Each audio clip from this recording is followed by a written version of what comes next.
The best estimate by leading vaccine producers is that it could take a year or more to develop, test, and manufacture a vaccine for the clade X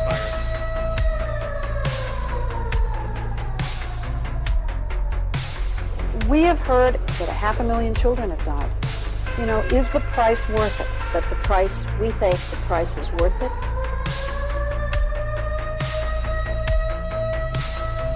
Richie Brown Show. Welcome to the Richie Brown Show, and today I have an article for you. The Taliban decimate opium production in Afghanistan whilst NATO soldiers protected poppy farms and paedophiles during occupation.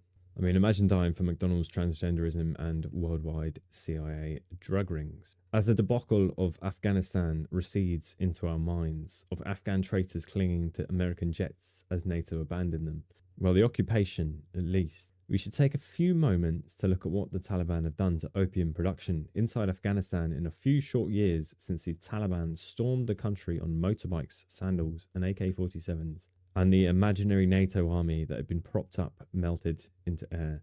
And so this is from a recent UN report. So I'll read the whole thing. During the 2025 season, most farmers continued to adhere to the ban on opium poppy cultivation, which in its third year of enforcement. The total area under opium poppy cultivation in 2025 was estimated at 10,200 hectares, 20% lower than in 2024. 12,800, and a fraction of the pre-ban levels recorded in 2022, when an estimated 232,000 hectares were cultivated nationwide. And that's from the UN document. The link is there. You can read the full report yourself. The Taliban did this before. The Taliban's rise in the 1990s was a similar phenomenon. They destroyed opium production, crashing it to record lows in 2001. The development of fundamentalist Islam in Afghanistan was not an organic product, but a product of the United States. The USA propped up what would eventually become Al-Qaeda in the 1980s, then flooded the country with books depicting religious violence to enthuse fanaticism against the Soviets and the Afghan communists that were building a humane society. In the twilight of the Cold War, the United States spent millions of dollars to supply Afghan schoolchildren with textbooks filled with violent images and militant Islamic teachings, part of covert attempts to spur resistance to the Soviet occupation. And that's from the Washington Post, from the US, the ABCs of Jihad. And they basically airdropped and loads and loads and loads of like educational textbooks filled with violent imagery. And the paedophiles NATO put into power. What is remarkable is how consistent paedophilia is used by imperialist society, the highest stage of capitalism, to maintain this global blood-sucking system of rentier economy that retards the means of production and technical development for a small clique of monopolies that benefits a tiny fraction of the population. NATO today represents the military arm of imperialism, which strangles the entire globe to make it safer for rentier parasitism. The West Germans, for instance, experimented with putting children with paedophiles. The British MI6 ran the Kincora Orphans Home as a home-run blackmail operation to ensure loyalty from an effete, decadent British Malthusian elite. Jeffrey Epstein surely needs no introduction, but perhaps Jimmy Savile does for the non-Brits. King Charles has surrounded himself by 4 paedophiles, Savile, who he considered a close confidant. NATO is ran in a similar fashion, outlined here by Kay Griggs, who during a bitter divorce with someone high up in NATO recounted this 7-hour interview as a dead man's switch in 1998. Here she recounts how sexual deviants are sought out by NATO to ensure they can be controlled by blackmail. This, as shocking as this may sound to the people who are viewing this, that the United States military is literally run by sexual deviants heavy on the homosexual side. Truly. And that in the United States military, people like Jeffrey Dahmer and Kaczynski and McVeigh and Oswald and a host of other people who have a sexual deviant background, primarily homosexual, these individuals are actually sought out by people within the military, the Army, for advancement into intelligence type work because they are so easy to control. And they actually become mind slaves, and that the U.S. military, literally, as outrageous as it sounds, is a mind control operation. Totally now. They've gotten rid of the good folks. Bachar Bazai. NATO instituted paedophilia in Afghanistan.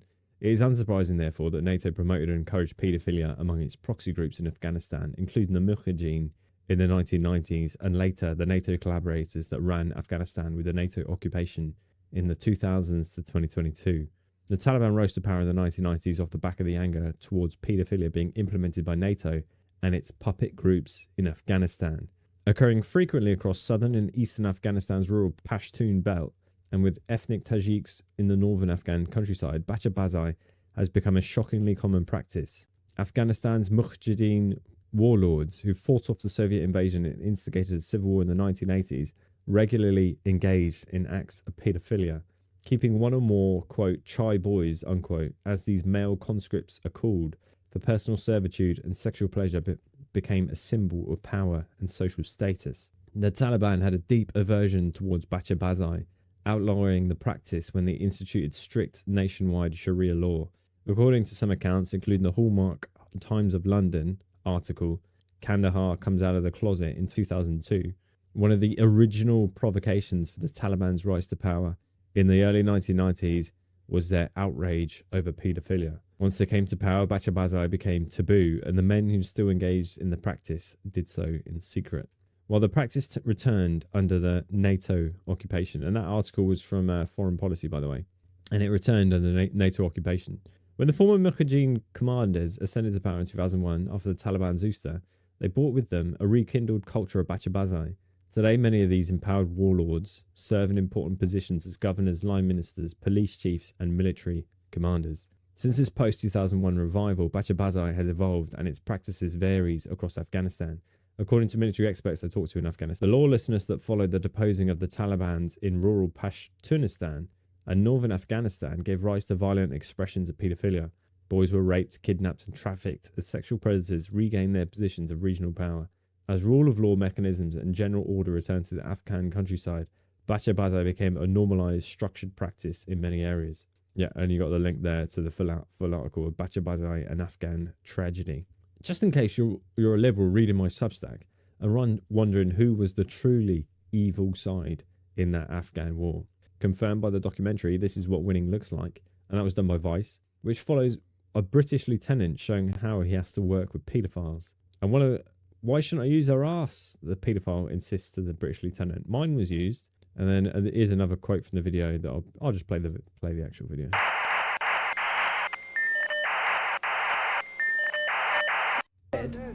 By the police, one possibly by another chai boy, nobody's quite sure. And he's just found out that a fourth boy has been shot at point blank range in the leg for trying to escape. And you know, I was there, so he let me follow him to meet the acting police chief and confront him about this.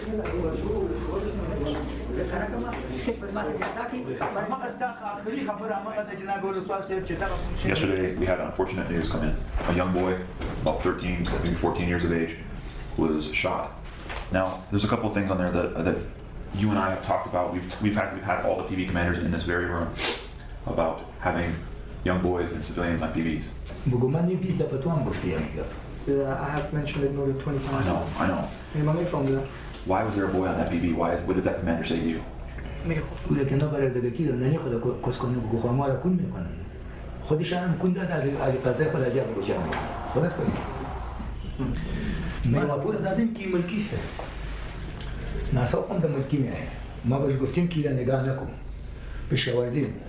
همون بچه ها بگو خودش هم میخواه که در پوسته بشینه او شبانه برای ازیا کنه شما که بگو وقت خواستم یک نفر سفیدم ما بگو آورده بودم بوده جلب کردم که یک بچه خوردش او یک نواسی خوردش در پوسته بود ما برش میگم که نواسه و بچه تا بباد مالیات خدا ما را پیشش خلاص بود اگر بذات خدا تو را بندی میکنم ما را میگم ما چطور کنم که میبادمش پس نه.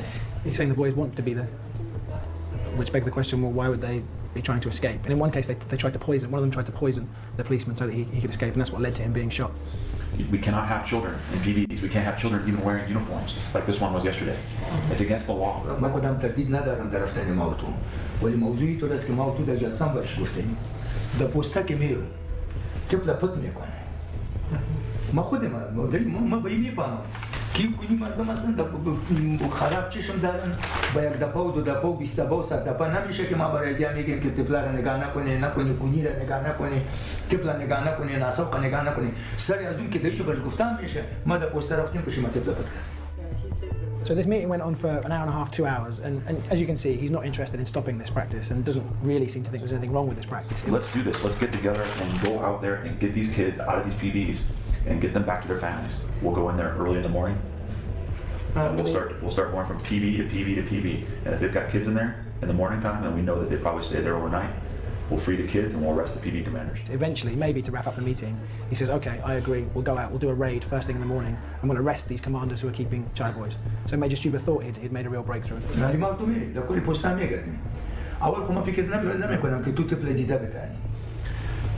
I have things that I can do to help you.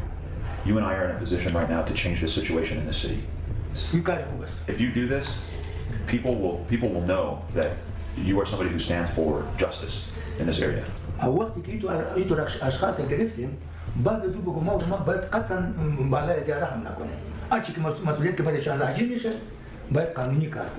Do this, okay? I'm serious. So Major Stuber walked out of that meeting thinking this operation was going to happen, think they were going to turn up there first thing in the morning and arrest these guys. A few hours later, he got a call on the radio, can't do it, operation's cancelled, and to this day, no operation's taken place to even question the police commanders. How rampant is it? So there you go. You want to watch more of that documentary, you're welcome to.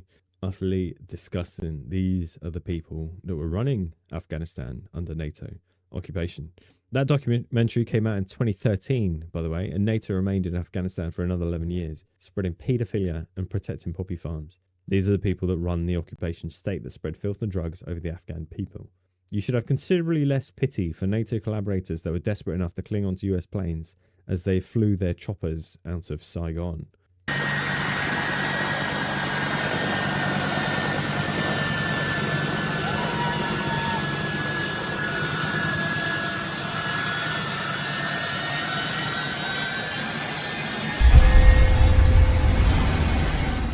Yeah, and there you go, because those people were clinging onto those planes for a goddamn reason, because they were part of that state that instituted Bacha Bazai, that was presiding over poppy farms and spreading drugs to all of Afghan society. None of this benefited British people, by the way, just in case you're a chauvinist who thinks, well, we got to take their stuff. No, what happened is the military-industrial complex washed out the tax base of Britain to funnel to themselves and the Afghan pederasts that are now your neighbours. We know the MoD smuggled thousands upon thousands of Afghans into Britain that had collaborated with NATO. And these are the types of people that are now your neighbours in Britain. To ensure capitalism remains a dominant economic force on Earth and ensuring that monopolies can collect their rent as they build digital prisons around us, such as digital ID.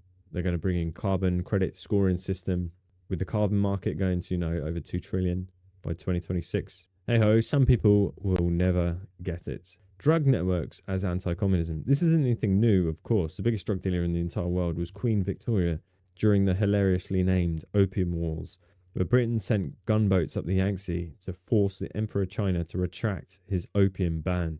Something they've never really stopped. Doping up a population is a great way to funnel money and power to people who are fine with killing and drugging their own people, so they can get a few bits of quid from the top drug dealers, which happen to be the USA and Britain. The Americans took over this role as the bourgeoisie of both countries merged during the 20th century and now seek to wipe out the British nation as an inconvenient holdover for an economic union. If you read this carefully to see how drug networks ran by the CIA work effectively as an anti-communist and pro-capitalist kind of enterprise, it's from Peter Dale Scott's American War Machine, Deep Politics, CIA, Global Drug Connection, and The Road to Afghanistan. The opium traffic may well have seemed attractive to OPC for strategic as well as financial reasons. As Alfred McCoy has observed, Fowle's pro-KMT activities in Thailand were part of a larger CIA effort to combat the growing popularity of the People's Republic among the wealthy, influential overseas Chinese community throughout Southeast Asia.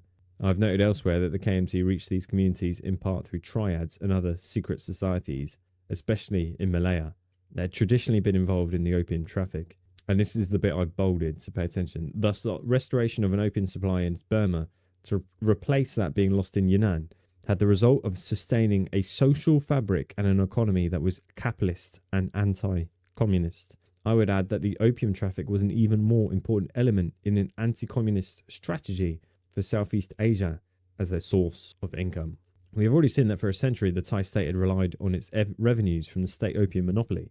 In 1953, the Thai representatives of the April CND, that's the Commission on Narcotic Drugs, session had admitted that his country could not afford to give up the revenue from the opium business. Just as important was the role of opium profits in promoting capitalism among the Chinese businessmen of Southeast Asia. The agenda of Sir William Stevenson and the WCC. Whether the Chinese who dominated business in the region would turn their allegiance to Beijing depended on the availability of funds for alternative business opportunities. Here, Fao's banker, Chin Sophapanich, became a source of funds for top anti-communist businessmen not only in Thailand but also in Malaysia and Indonesia. We must remember, however, that communism killed a gajillion people and is literally worse than Hitler. That's right, dear readers, the Red Army that bust open Auschwitz are as bad as the Hitlerites. Western liberal historians never lie, of course. And this is a quote from David M. Glantz's When Titans Clashed, How the Red Army Stopped Hitler. When the first edition of this book was published in 1995, the authors gratefully benefited from the modest first wave of archival materials released by the Russian Federation, which increased our knowledge of the war twofold and enabled us to add substantial Russian context and detail to what had previously been a largely German perspective on the war.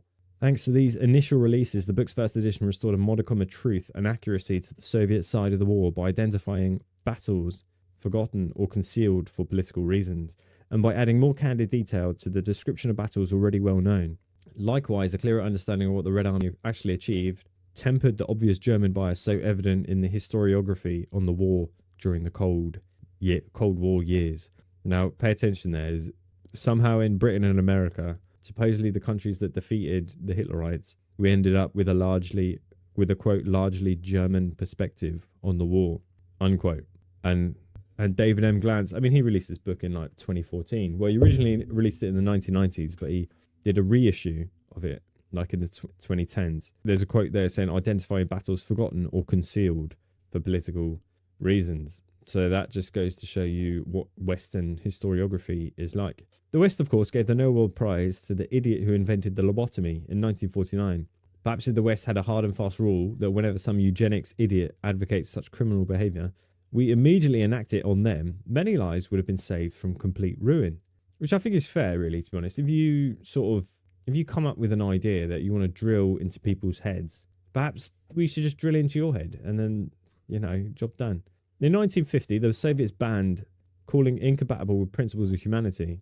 They banned the lobotomy, that is, calling it incompatible with principles of humanity. While the Americans were still drilling into the heads of children. And this is from a 1953 New York Times article. He said the operation was being performed much too frequently in the United States, where it is even done on children. The procedure is contrary to the principles of humanity, Professor Ozareski said, because it destroys higher brain centers and transforms a human being into a, quote, vegetable. So the Soviets banned the lobotomy in 1950, and in 1949, they gave the person who created the lobotomy a Nobel Prize. So you see two sides of the coin, the capitalist world, socialist world, and their massively different attitudes toward this. But hey, their system won the Cold War. Cheers all round. And they certainly don't sweep under the rug entire genocides to keep pro-capitalist paedophile drug dealers in charge of running the world. The world exists today because of the free market of ideas and the least worst system. I'm being a bit sarcastic there, if you hadn't noticed. And this map is from the book, The Jakarta Method, and it's basically like anti-communist exterminations all over the world. And this was how, this has not got nearly all of them. There's plenty more that went on during that time. You got William Blum's Killing Hope that deals with a lot of them. William Blum's Rogue State, Jakarta Method, which is pretty good. It covers a lot of these.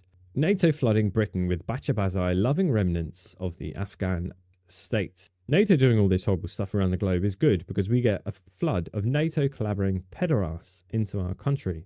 So when the Sun says, and that's the Sun newspaper, it's like a yellow rag that no one really takes seriously. Around 100,000 people were put at risk of Taliban death squads when their names or loved ones were revealed in 2022 with a blunder, then covered up by a UK gagging order. Just know that these people the Taliban want to shoot were the paedophile drug dealers that took money from NATO to destroy their nation. Little sympathy from me. Also, this did make me laugh. A Special Forces soldier accidentally shared a list of 18,000 people who had applied to flee to Britain in the wake of the 2021 Taliban takeover of Afghanistan.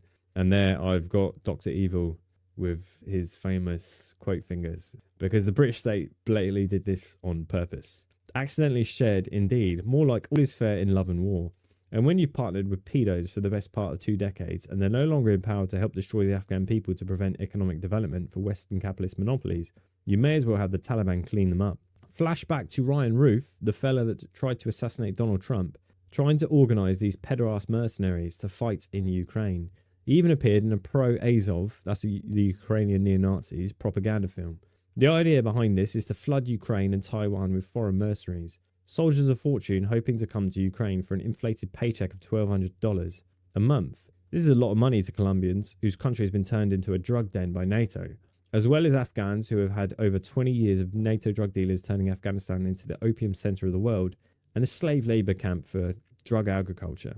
Indeed, that is why Ryan Ruth was trying to hire Afghanis. And I've got a tweet from Ryan Ruth. So I'll give you a little quick picture of him. So this is the fella that got arrested. He was the guy on the golf course that was trying to shoot Donald Trump. And yeah, I mean, he was like a complete like fucking banderite. Just loved Ukraine. And he was talking about how he wants to fight and die in Ukraine. And he appeared, and the other patsy shooter, the other patsy that tried to shoot Donald Trump, had also appeared in like a BlackRock commercial. So there's some really weird fucking shit going on there, I'll tell you that. And yeah, I mean, this is the Ukraine. This is the Cost Azov of advert. the action is to appeal to what leaders? Yeah, there he is. What organization? Yeah, and this is like the Ukrainian Azov battalion. You see their flag, and they got the NATO flag, which is basically represents Nazism, like kind of liberalized Nazism, I'd say, and the Nazi flag. So you see how these ideologies all intermix quite well. Yeah, and he wrote a book. Like, you'll have to go. I'll include the article in the link. You can read it yourself. But he wrote a book about how with a chapter saying why not nuclear war. Some really spooky shit going on there. But yeah, I'll read the tweet from Ryan Ruth. And this is from September 16th, 2024. So this is about a year ago. He's trying to organize Afghans to go fight in Ukraine. Afghan soldiers, the US Embassy in Ukraine is working very hard to finance this project and has asked the Ukrainian Ministry of Defense for a detailed plan. Know how the money will be spent. Vladimir and more are working very enthusiastically into providing the information they need. And a reasonable suggestion, give us a few more weeks for some more progress. It's all connected, is what I'm trying to tell you. It is all connected. Ukraine, Israel, Palestine, drugs, Afghanistan, it's all connected. Thank you for tuning into the Richie Brown Show. Please think about subscribing to my crowdfunder or sending me some Bitcoin or something like that, because you aren't going to get news like this on the mainstream. See you on the next one.